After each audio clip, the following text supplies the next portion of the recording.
Yo, yo, yo! What's up, all you burner stoners and potheads, and especially all you gardeners around the world? This is Mr. Weedman and Big Earl with the Weedman 420 Chronicles, the Grow Hour.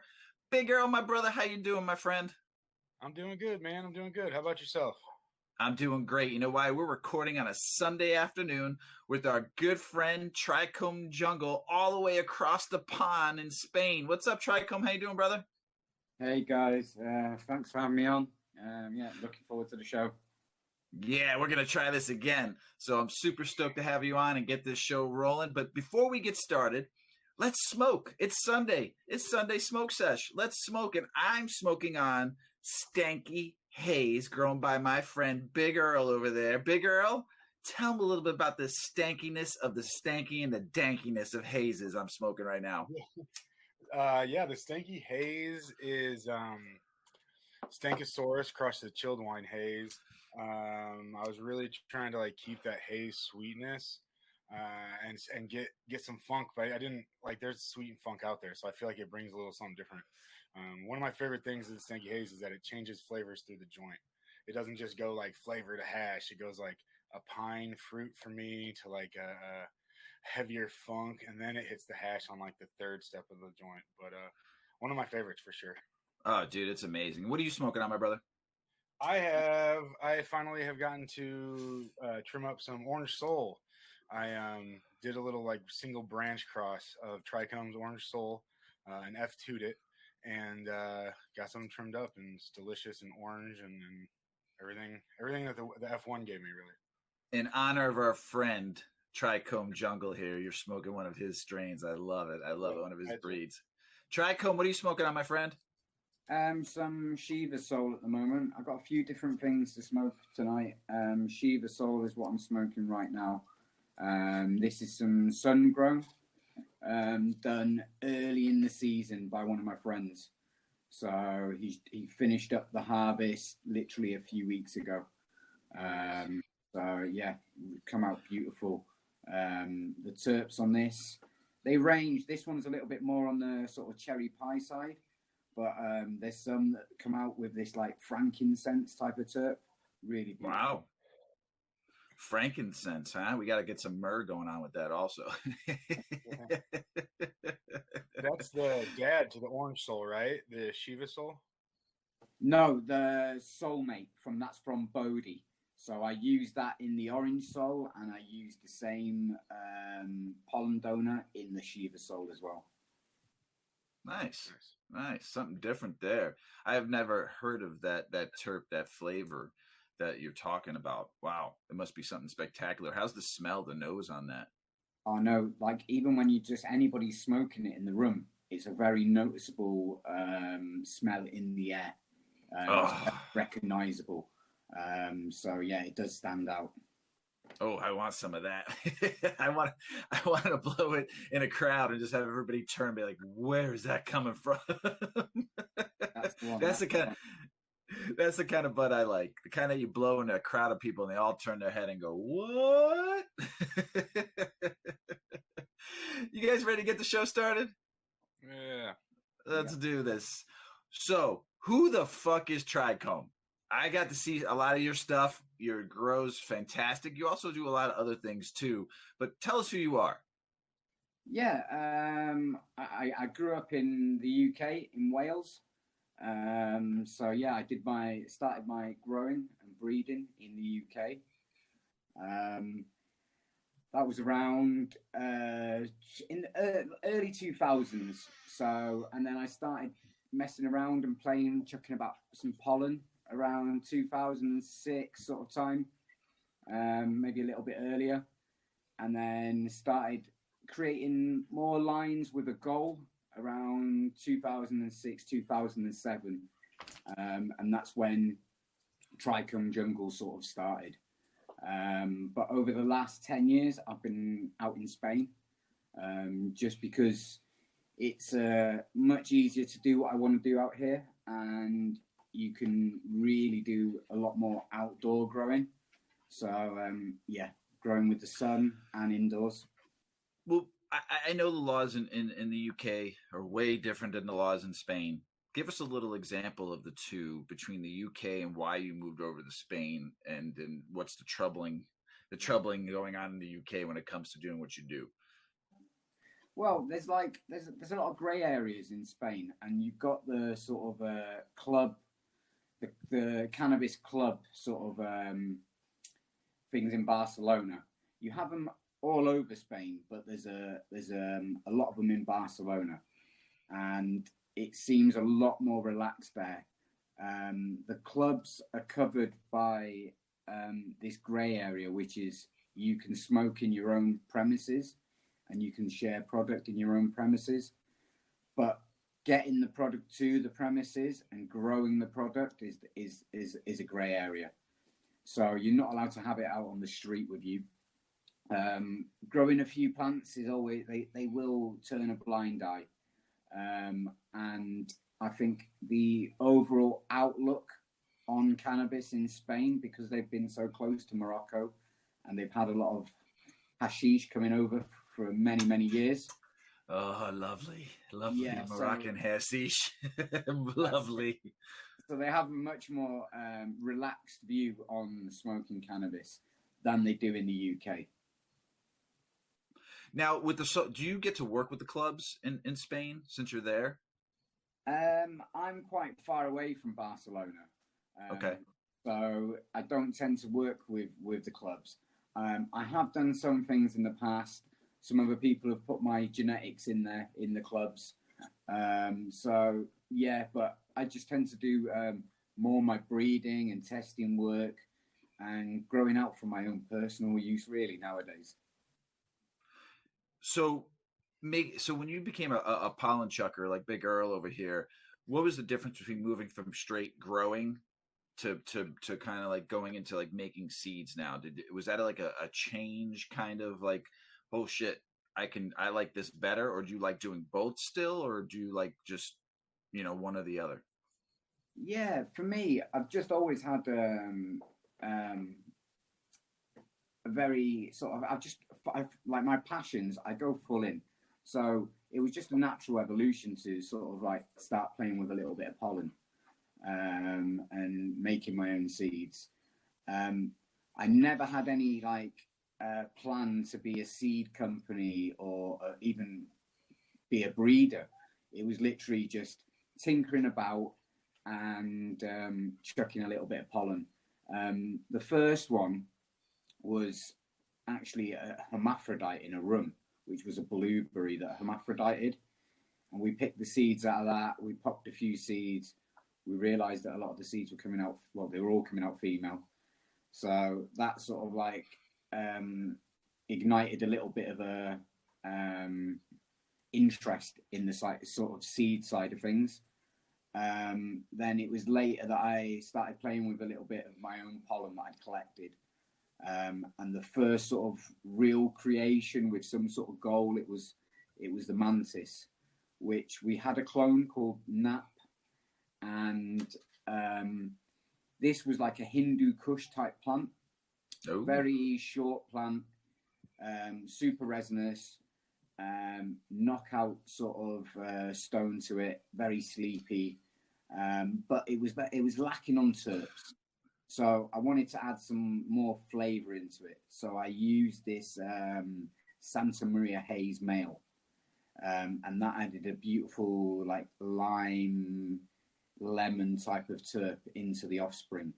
So I created the F1s of that, and then I had a friend that I was doing some grows with. So then he helped me to create the F2 line. So I worked that to F2 and later to F3.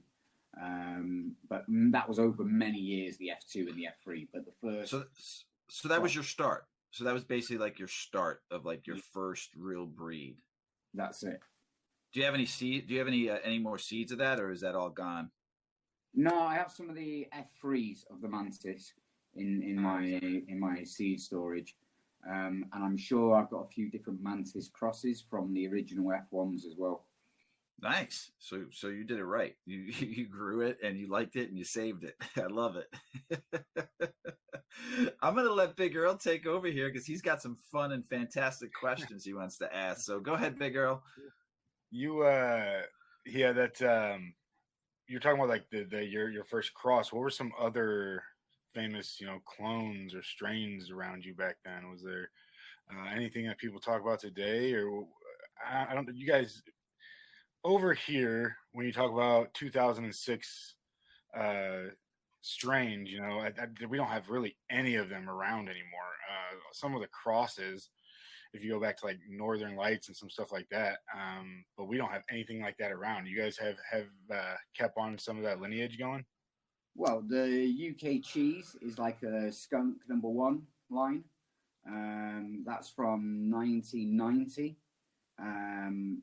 We still have the clone going around. I left that clone with a group of friends when I came to Spain. They still grow that out to this day. So that's been around a long time, and that's like the UK cheese, which is it was originally found by a group of guys in Luton, which were called like the Exodus Crew, and they set up a lot of like free parties and outdoor raves. So they were the guys that originally selected the cheese clone, and then this clone got passed around, and over the years people made seeds with it. Big Buddha made some seeds with it, and it gained big popularity after that. So a lot of people got to grow out like the Big Buddha cheese, blue cheese, things like this. The big UK rave days. Oh, I miss good raves. The good 90s raves were the best.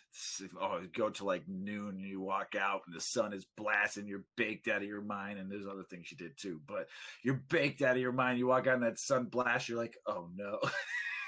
Yeah. But we also had like a UK pineapple, which is a clone from Sonic Seeds. And that's part of the makeup of the Mandarina and the Lil.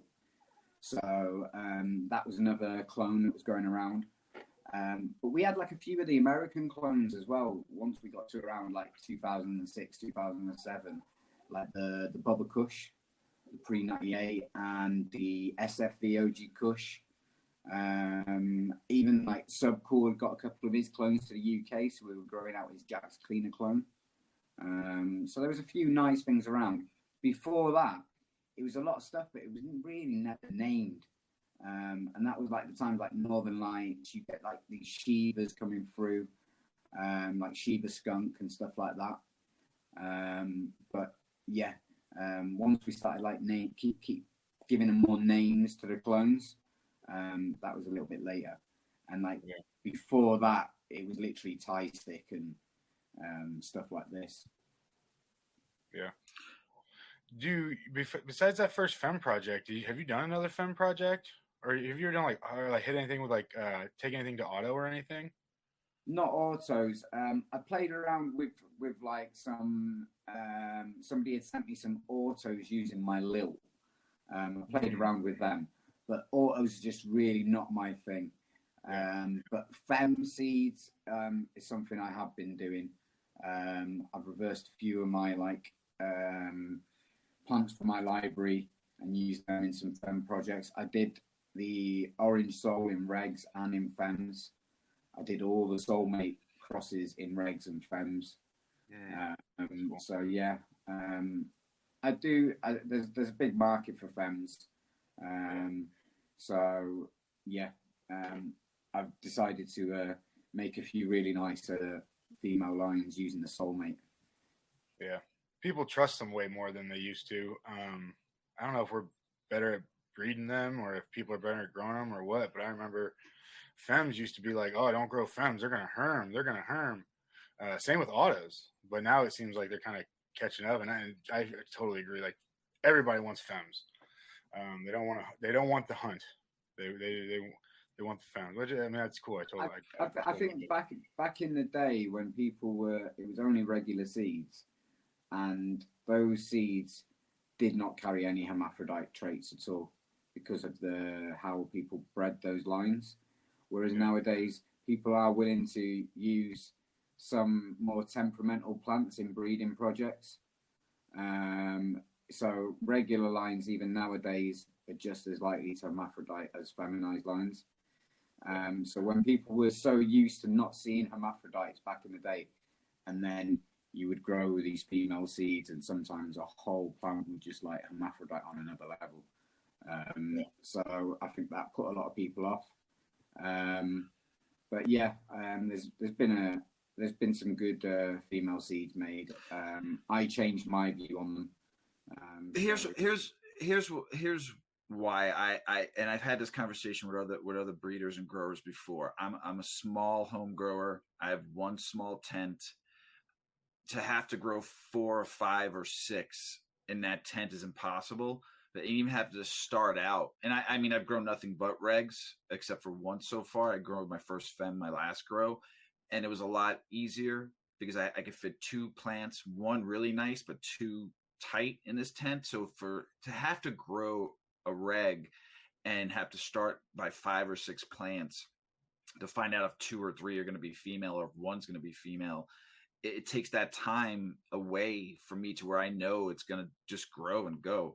And yeah, I have to worry about it herming, but I haven't had an issue right now with that. What I'm growing right now is a fem, and Yeet is the strain. But you have to understand the people that are small home growers. They don't want to waste their time. You know, the time is valuable. When you're taking care of a plant, it takes a lot. Even one plant takes a lot of time. So the whole fem reg auto, it's gearing to the home grower that just wants to grow medicine for their house. Yeah. And they don't want to waste time. It's you're in it 120 days from the time you plant to the time you to be able to smoke it. So it's a different way for us. And as more home grow gets legal in more states, more countries, you're going to see an influx of people wanting to grow. They can grow 3 to 5 plants. They're going to want fems. They're going to want autos. And this is the way I think the market's going to go probably in the next 2 to 3 to 4 years. So what you breeders are doing is you're giving people a choice to be able to home grow and get what they're looking for on a good breed, good quality, terpene heavy flavor profiles that they're going to come to you often. And you're going to become their doctor. You're going to become their prescription going, hey, I bred this strain for you eventually because these terps that I'm breeding for you can help with these issues. These cannabinoids can help with these issues because you're going to want to start breeding some more different cannabinoids in your strain. I want a strain that I could smoke CBG, THC, CBD, and then a little bit of CBC, you know, because that has everything I'm looking for. So as you breeders develop your brand and your strains, you're going to become doctors. Trust me on this. So I'll digress. Sorry, I'm stoned. Stanky haze. I blame it on you, Earl. I blame it on you.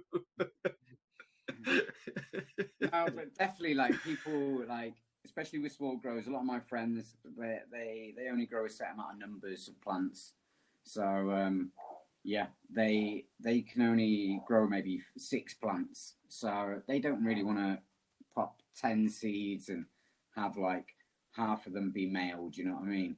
Yeah. One of my friends recently popped some regular seeds and he got like 9 males, 1 female, and he was so upset. Yeah. Heartbreaking. Yeah. It's heartbreaking. With the femmes too now, I think we see more people trusting them because, like you had talked about with the blueberry, a lot of people's femmes originally were almost a mistake. Like they had a plant herming, which for whatever reason, and it caused a feminized, creation. And then they're like, oh, I got feminized seeds. And so now that there's breeders, you use like an actual stable female, and you do it on purpose with colloidal or STS or whatever. I don't know. I was real against autos and femmes for a while, and I've been kind of a fan of both recently. And regulars, of course. The regulars are always going to be. The regulars are always going to be there for me. Here in Spain, a lot of the Spanish, they really like the autos just because they can grow them outside so easily. Yeah. And we have such a long season here. So from like April till December, you can grow outdoors. That's a nice season. 4 or 5 yields. Yeah. They're not 5, but 4, 70, 75 days from seed to finish. It's like crazy. But one thing here, we look in the rec market, at least, at THC as consumers almost solely. And as gardeners, we look at THC numbers and time, 8 weeks. You don't want to go over 8 weeks. Is that what are you looking for in your strains? Is it just terpenes? That's one thing that I've talked about is what I grow of yours, and it's been quite a bit. I've grown like I forgot when we had our previous talk. I talked about a bunch. I was like, oh, I forgot this, and this. But like, I grew your Lilt and your Jungle Kush and your Orange Soul, and worked with the Orange Soul a little bit. The Biker Kush crossed. I think Jungle Kush, Biker Kush. I don't even think that had a name. A bunch of the Cherry Spice. Oh my gosh, it was so good. Is that what you're primarily looking for? Is terpenes, or what else it goes into your selections? Yeah, the terpenes play a big role for me. So I try to have all my lines quite different from each other. But like you were saying about the THC, here in Spain with the clubs and that, it's not something that they have on the menu, like the THC, how much THC. Testing is not a massive thing for THC again. Whereas in America, they tend to want things above 20%, above 24%. The closer it is to 30%. There you go. A little more now. And this is the thing, those 30% THC things, a lot of the time it's just bullshit. Because I've had a lot of my things tested, and when you see some of the THC readings coming back, they're much lower. And I find that some labs maybe boost up those readings. They've even found that once they've actually got some of these strains and actually tested them, that are saying 30%, they're coming back like 18% and things like this.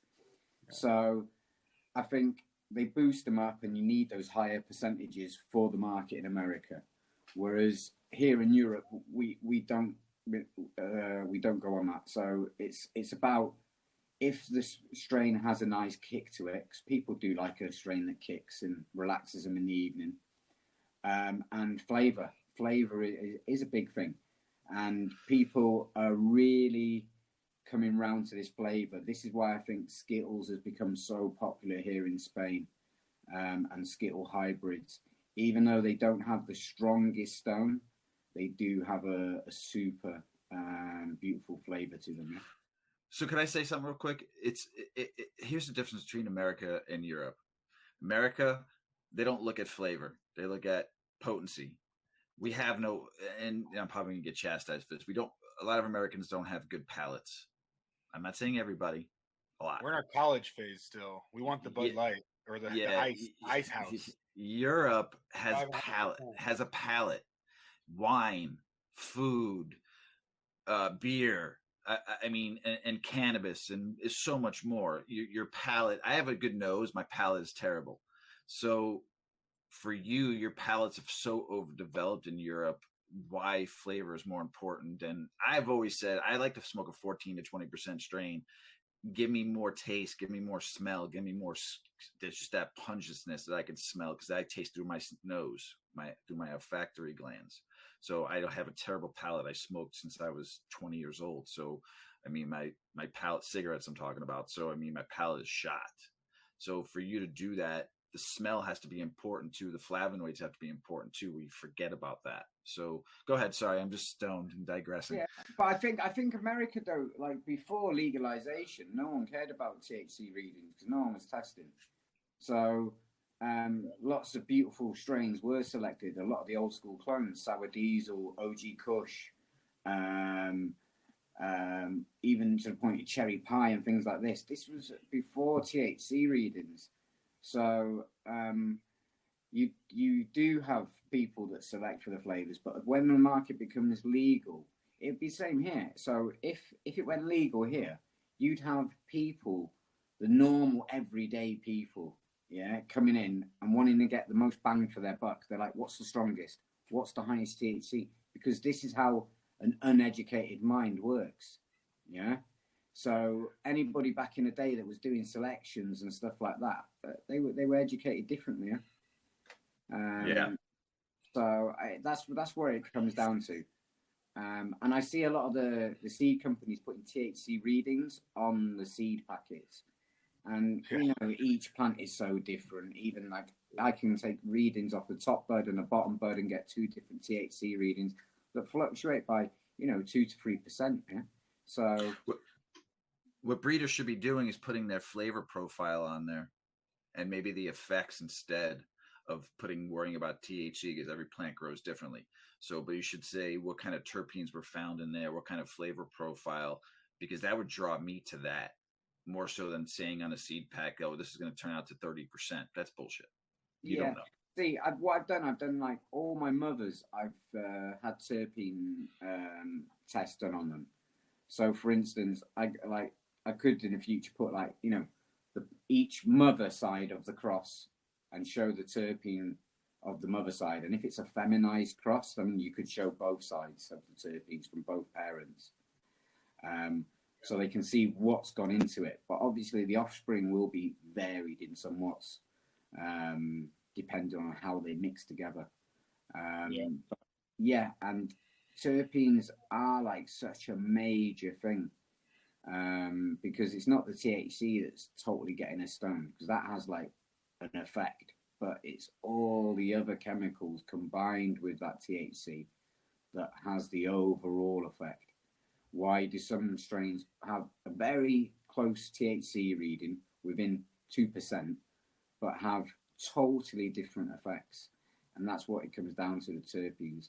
And I think we need to do a lot more research into the terpenes and education about them, so everybody knows about these things. Yeah, that's huge. I mean, even that's gonna be so hard too, because everybody's a little different. And like what I taste in something is gonna be different to you. It's gonna have a different effect.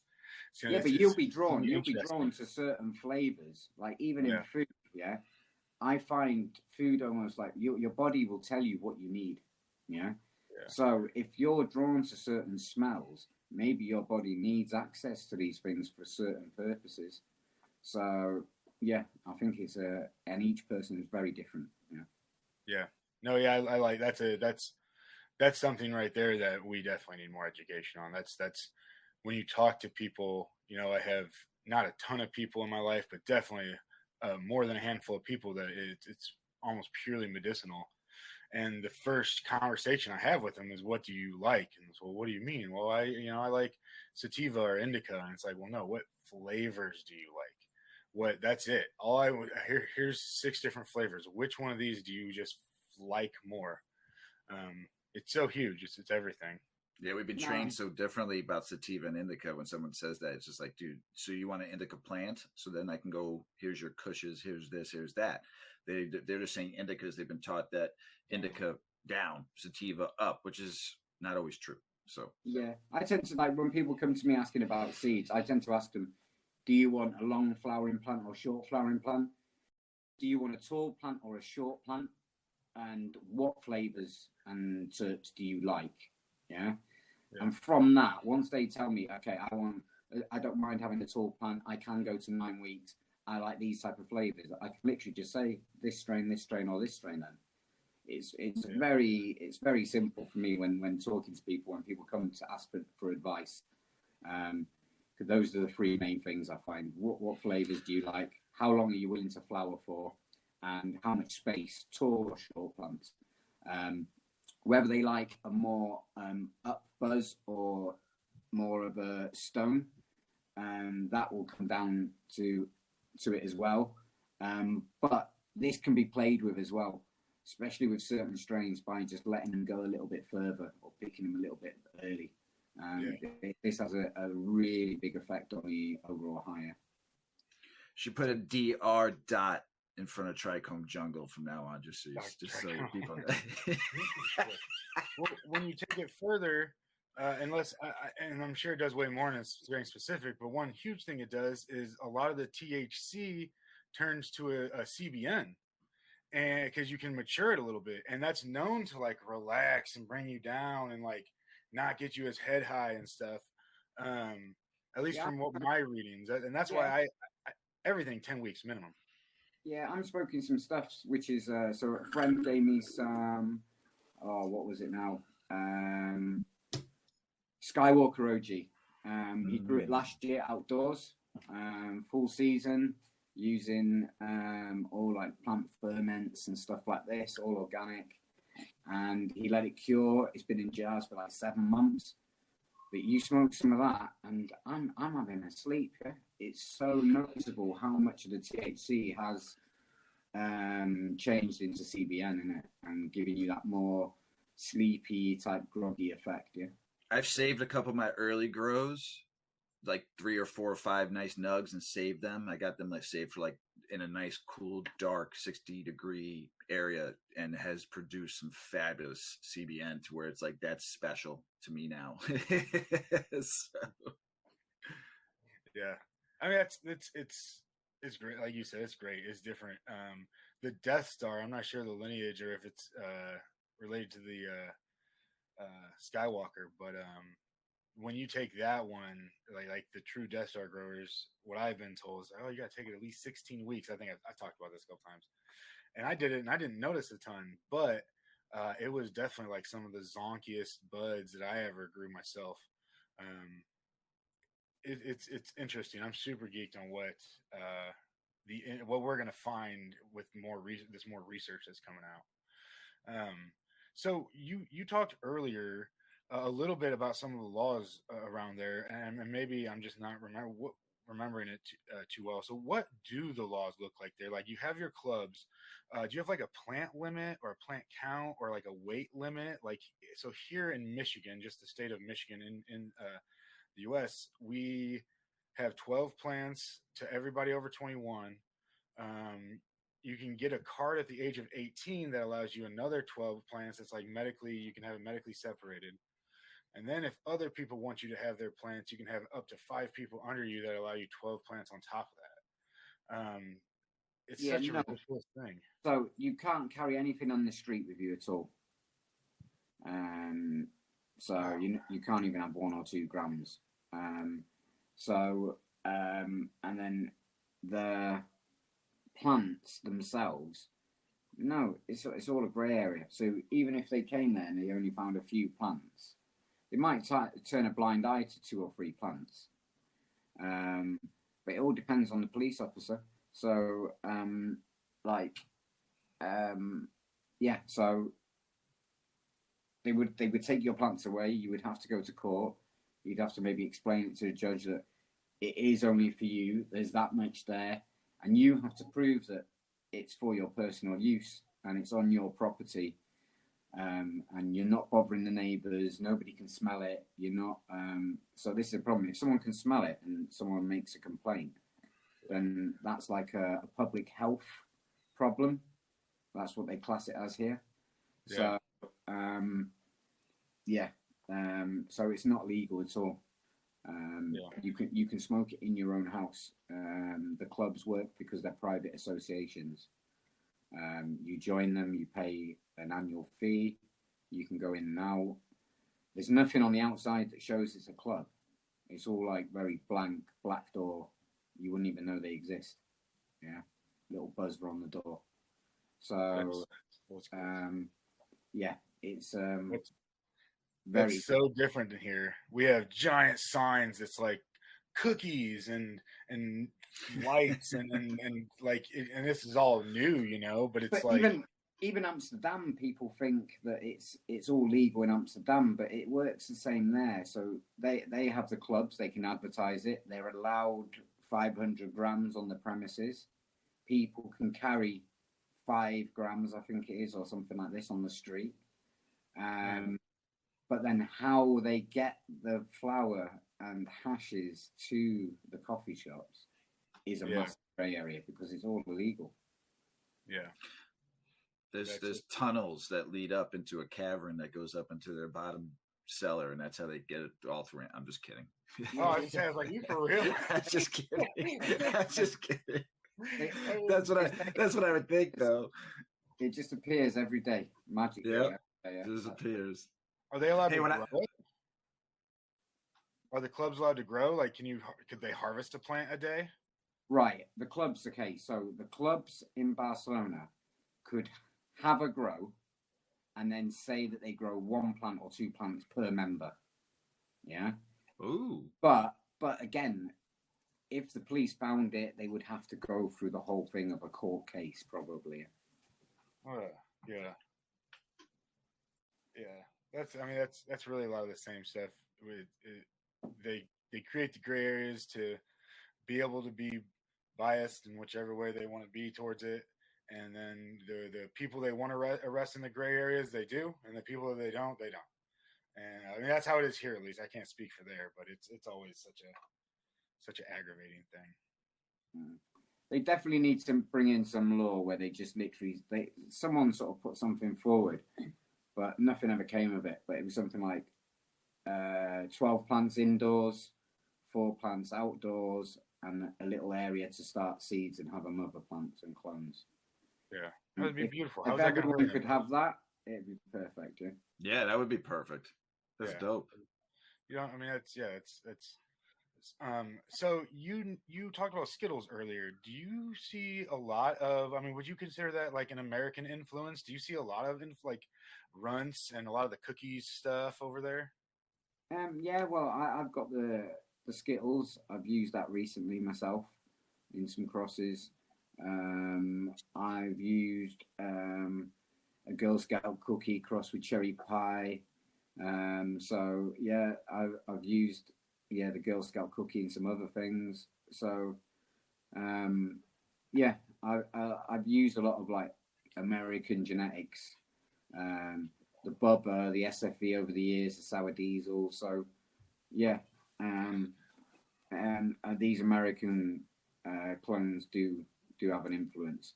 And at the moment in Barcelona, we had a big influx of like Cali bud coming over, and this was like a big thing for a while. Same in the UK.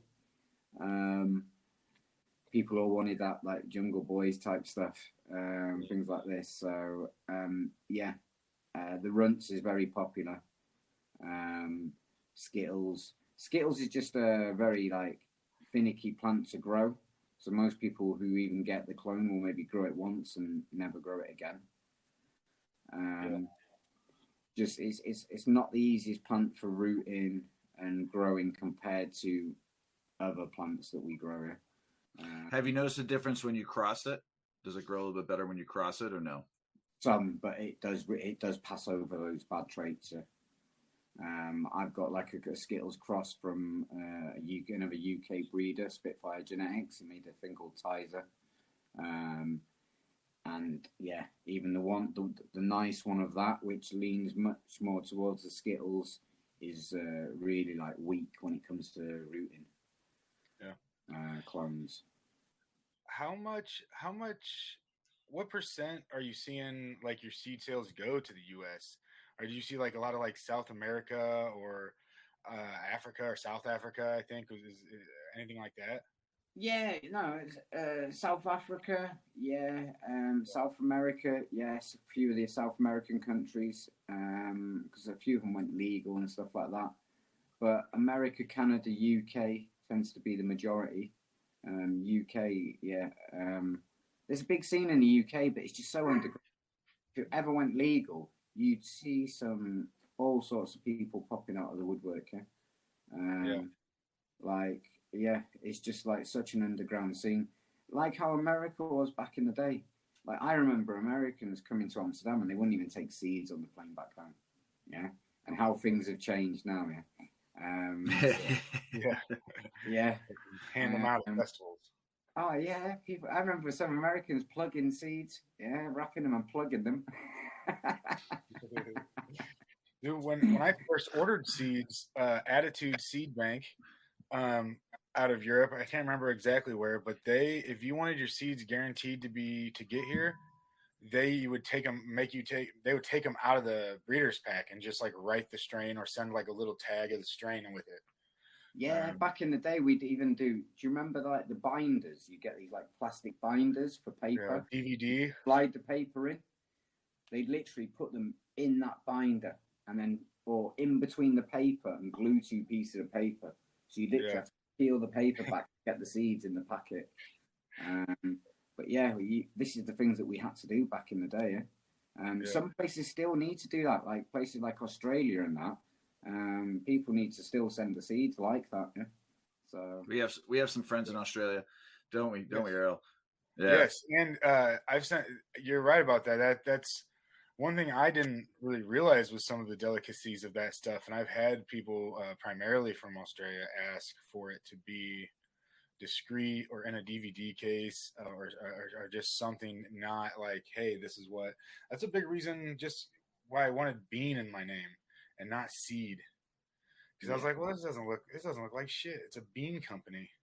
Like, meh, but I hope so badly that the world can kind of catch on to plant seeds never being an issue in the Oh, there's even countries in Europe that have had issues where you can't sell seeds there. So whereas other countries in Europe, it's no problem. Like UK, you can sell seeds, but you can't sell seeds in a grow shop with grow equipment. Be separate. Yeah, that's A little gray area. A little gray area there. Okay. What little bit different of subject. What's one of the favorite strains that you've made of yours? I think the cherry spice is definitely up there. It's won a bunch of cups, hasn't it? Yeah, and the I love the Shiva Soul at the moment. I'm really loving that. Shiva Stash, Shiva Soul, the cherry spice. Yeah, they're definitely amongst my favourites. 100 Hand Slap, which is a cross of the Rianne, which is a rosewater cookie thing that I made, and my Jungle Kush. And this comes out beautiful. So the 100 Hand Slap comes out with like these rosewater terps. It reminds me of some sort of fruity rosewater candy, but with gas. It's beautiful. So yeah, definitely those ones are up there with my favourites. That 100 Hand Slap, I haven't grown it, but I got it, and I think it's in a cool little pouch. You've had super dope packaging, also, which I feel like the seed industry doesn't see that a lot. Like super awesome packaging and really nice seeds inside. Like usually you're seeing like really fancy packaging and somebody's just trying to like compensate for bad seeds. Or you're seeing somebody be like, "Hey, here's some seeds I've grown," and you're like, "Wow, these are awesome." So I have to say, kudos to that. The rock where you drilled the hole in the rock was super cool. You're like, then I don't know if they're handmade bags, but they're really thick, and like those little bags that they were in were super cool. The jars were super cool. Yeah, the little bags were made out of hemp, so I got a load of like hemp bags made. Hell yeah. I got some made in Nepal. They were like the bigger ones. Yeah, I got and the little and the bigs. Yeah, and then the crystal ones, I got did the rose quartz, clear quartz, and amethyst as little seed vials. Super cool.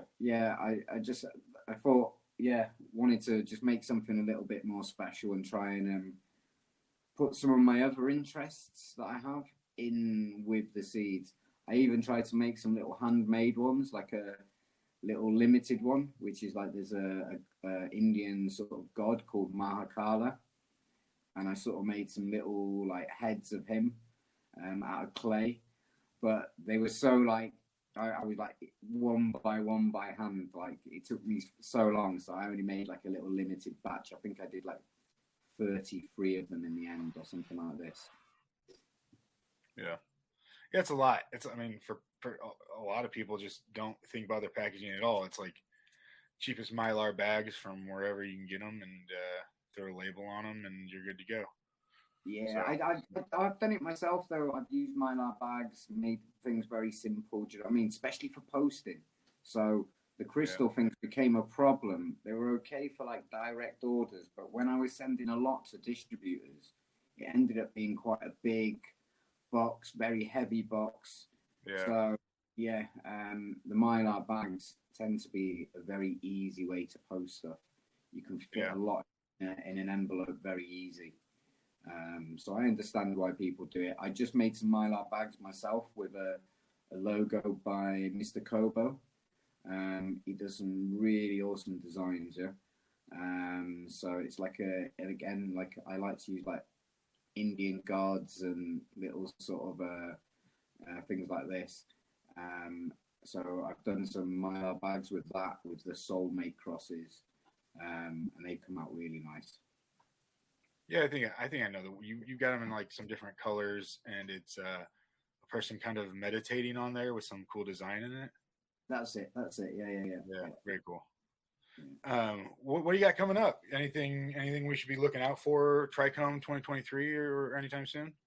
Yeah, Jungle Kush. So Jungle Kush, bringing Jungle Kush back as a fem line. I'm going to be doing a lot of the old lines that were only made in regular. So things like the 100 hand slap, I'll be doing in a fem line. I'll be doing some Shiva stash. I'm bringing the Mandarina Kush back as well. So just some of the old lines and some of the more recent lines in fems, and then 3 totally new lines. So it'll be a lot of the old stuff mainly, but 3 new lines, which will be like the new Jungle Kush worked line, and maybe a Jungle Skittles or a Jungle Tizer, maybe collab with Spitfire. So yeah, we'll see what's to come. Sounds lovely. Sounds lovely. Is there anybody else you think you hunt through? Anybody else that you care to throw out? Anybody you're excited to get a couple packs on in the soil with? Yeah, do you know what? I've got a big fridge and I've got a lot of stuff in there that I need to pop through. Lots of different things from different people. So I've got a lot of stuff from like Bodie, Plant More Seeds Bodie. I've also got some stuff from Green Bodie. He sent me a load of stuff. Things from THC. It's just a lot of stuff that people have been sending me that I need to pop.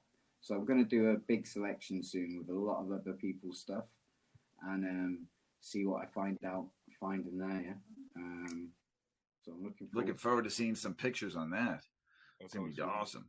Yeah. It's really scary and fun, because when you hunt your own stuff, you're pretty confident in it. And when you hunt, for me at least, I'm not maybe as confident or as skilled gardener, but when I hunt other people's stuff, it's always like, man, I hope this doesn't hurt my garden. That's where my mind always goes. I think anytime you pop in seeds, yeah, you've got to be vigilant. Yeah, I think when we get relaxed is not good. So I think we should, every time we pop seeds, we should be checking. One of my friends recently got a little bit relaxed and he missed it, and a little bit of pollen, and he got some seeds in the room. So we've always got to be vigilant and check those branches, especially those first like couple of weeks when they're just starting to show their sex. Good time to be and the low lights. That's where I see people get hurt the worst, is they get those low light areas and all of a sudden they get this herm. You can't see it. It's that with some of the like cookie type things, those lower branches. So it's always good to give those lower branches a little bit of a clean up before you go into flower. Definitely. I had to do a few times in this grow, right? Earlier I was showing you pictures, man. I had to do some cleanups a few times, man. Hey, I have a question though. You do art. You do jewelry. I've seen some pics. Talk about that, man. That stuff is phenomenal. What you do. I got to let you talk about that for a minute. Yeah. Over the last, say, like 4 or 5 years, I've really got into like making more like jewelry pieces. I've always loved sort of playing with wood and making little wooden bowls and things on the lathe. But yeah, over the last few years, I've been making more sort of like talisman sort of jewelry. And putting a lot of my interest into them. A lot of like sort of geometric art. I've been making a lot of little sort of toad type things, which all come back to sort of like the 5-MeO, DMT, that side of things. And lots of little hidden numerology things and stuff like that. So I found a little bit of a new path, and I think it's nice to have a little creative outlet as well. Well, while you're waiting for the plants to grow, you sit there and carve some wood, man. It sounds like fun. Just enjoy relaxing life. I think it's good for our brain. It's good for the soul to be creative. I think cannabis. I used to think that was my creative outlet, but yeah, I think that one. I find cannabis is also like a very much a teacher plant. It's always teaching us things, whether it be like photography or electrics in the grow room or genetics or plant nutrition. Even like plant nutrition even got me into looking into my own diet because I was feeding the plants like organic and things like this, but then I wasn't feeding myself organic. So it really got me looking into my own diet. So yeah, it's the plant always teaches us. If Yeah, that's true. Yeah, yeah. That's so true. So where can they find the jewelry before we get going here and we talk about Trichome again? But where can they find the jewelry at? Because it's dope. Yeah, Divan Creations. That's on Instagram. Yeah, I mainly post things up on there. But yeah, check it out. Check it out. Love it. Big Earl, you got anything else to ask Trichome? No, man. I really enjoyed the conversations. Did you have any last words, man? Any Yeah, plug away where people can find you. Yeah, Instagram mainly. So that's my main page that I post on. Trichome Jungle Seeds. So yeah, and if anyone's got any questions about any of my genetics or stuff like that, always message me on there. When I find the time, I try to go through all my messages. So yeah, I wanted to ask you, how did you find the F2s, the Soulmate F2s, the Orange Soul F2s? Did you find them quite stable, or did you find a lot of variation, or? So I hunted through. I ended up having 6 females, I think. 2 very prominent phenos. One was a little bit more light sensitive, but also had like some lavenders coming out of it, and a denser flower. What was that? That's from the Soulmate. The Soulmate has that more like lavender, gassy sort of terp coming through. Yeah, so they're both, as far as smell, they were pretty similar. And I haven't actually. I just trimmed up the very first one. It was the number 4, the one I was most excited about. Super orangey. It leaves like a fresh scent on your tongue, even when you're done. It's like you just had a mint a little while ago, almost. And then the other, so that one was like more dense flowers. Then the other expression was like larger flowers. They were a little bit more airy. Smelled a little bit more orange, maybe, but really similar, like as far as like actual like structure on like flowers, like very lots of like big weight. I was very happy with them. They're pretty similar to F1s, honestly. Okay, yeah, nice. That Orange Soul is fantastic, by the way. Big Earl game. It smells like going into an orange field in Florida, and all you're smelling is those lovely orange blossoms during the period. Oh my gosh, amazing strain. Well done. That basically comes from the Mandarina and the Sour Diesel, but the Mandarina goes back to like the Agent Orange. That's where that orange terp sort of comes into it. But the Mandarina is much sweeter. So it's very different to like a tangy type of orange. Do you know what I mean? Yeah, it's wonderful. Beautifully well done. So yeah, I like it a lot. I'm very excited for I know you don't like the autos, and I'm going to try to send you some, even if you don't want them, maybe.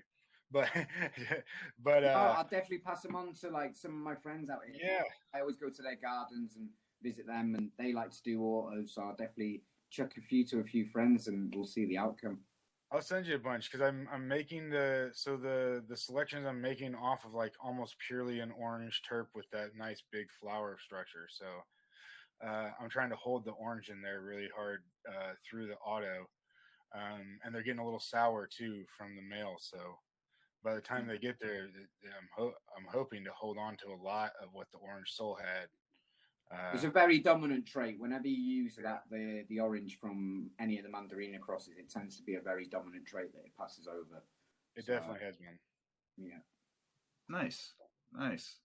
Trichome, brother, we appreciate you coming back on for the second recording. That was a mess up on my end, but we appreciate you joining us again on a Sunday afternoon here. I know it's nighttime in Spain, but we appreciate it, brother. We thank you, man. We're looking forward to having you back on soon. And Big Earl, you got anything else, brother? No, we didn't go over it too much, but we can't forget the CalMag, guys. Get her in there. Don't forget the CalMag, everybody. Peace! Check out our cannabis lifestyle brand online at 8decades.com. Our custom smokes and accessories are perfect for your coffee table, bedroom nightstand, or kitchen counter. They're designed for you to show them off. The Canna community is also loving our hemp and cotton blend t-shirts, sweatshirts, scarves, and hats, finished off with our 8 Decades logo. We've got some awesome long-lasting goods that will be your favorite for years to come. 8 Decades, because a 9th decade of cannabis prohibition isn't acceptable.